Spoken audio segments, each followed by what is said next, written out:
बाज़ लोगों को मेरी यूनिफॉर्म से इस तरह से एतराज़ होता है कि आपने सर पे दुपट्टा नहीं लिया हुआ, आपने स्कार्फ क्यों नहीं पहना हुआ, आप स्कार्फ पहनेंगी तो आप पाकिस्तानी औरत लगेंगी, मुसलमान लगेंगी।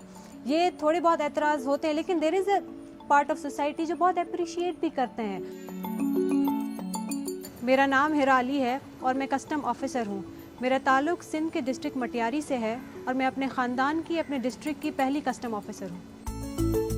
जी, मुझे शुरू से यूनिफॉर्म ऑफिसर बनने का बड़ा शौक था। I have cleared more than 3 exams of Pakistan customs and now I am wearing uniform in front of you and working in Pakistan customs.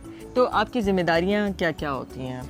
अभी मेरे पास करंटली 2 चार्ज हैं। एक है डिपार्टमेंटल रिप्रेजेंटेटिव, जिसमें मैं डिपार्टमेंट की तरफ से जो भी एंटी स्मगलिंग के केसेस होते हैं मैं वो प्लीड करती हूँ, और मेरा दूसरा चार्ज है EFS में, that is export facilitation scheme, जो कि फेडरल बोर्ड ऑफ रेवेन्यू ने ये इंट्रोड्यूस कराई है टू फैसिलिटेट द एक्सपोर्टर्स, ताकि मुल्क में से एक्सपोर्ट बढ़े और रेवेन्यू कलेक्ट हो और फॉरेन एक्सचेंज आए।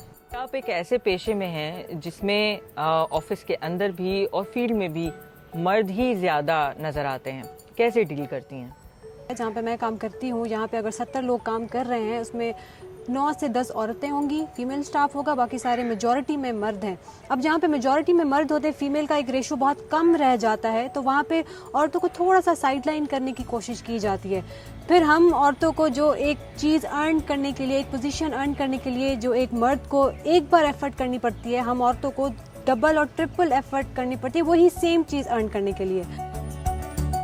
हिरा, पहली दफ़ा जब फील्ड में आपने विजिट किया किसी मिल में, किसी फैक्ट्री में, कैसा एक्सपीरियंस रहा? अब जैसे मैं as a female officer visit पे आते हैं तो वो बस ये उनको ये लगता है हम बताएंगे और बस वो मान जाएंगी, लेकिन ये है कभी कोई डाउट है, किसी कंटेनर पे डाउट हो गया, किसी पैकेज पे डाउट हो गया, मैं कंटेनर्स पे भी चढ़ जाती हूँ कि ये खोलें, इसको चीज़ें दिखाएं, एक एक चीज़ ऊपर चढ़ गई, पूरी डीप चेकिंग की, तो वो ये सोचते हैं कि ये एक फीमेल होके वो कंटेनर पे चढ़ गई है और पूरी चीज़ें खोल के चेक कर रही हैं, तो ये थोड़ा सा उनको अनयूजुअल लगता है, लेकिन फिर वो एट द एंड वो फिर इस चीज़ को अप्रिशिएट भी कर रहे होते हैं। आपके पूरे करियर में, आपकी स्टडीज़ के दौरान आपको सबसे ज़्यादा किसकी सपोर्ट रही?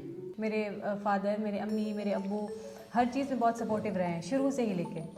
और ऐसे नहीं कि मैंने पहले दफ़े में एग्ज़ाम दिया और मैं पास हो गई और मैं कस्टम्स में आ गई, नहीं, मैंने ग्रेजुएशन के बाद 3 साल मेहनत की है, डिफरेंट एग्ज़ाम्स दिए हैं और बहुत सारे एग्ज़ाम्स मैंने फ़ेल भी किए हैं। मैं फ़ेल होकर आती, मैं अपने अब्बू को कहती कि नहीं, पास नहीं हुआ, और मैं रोने लग जाती जब मैं अभी पाकिस्तान कस्टम्स में नहीं थी।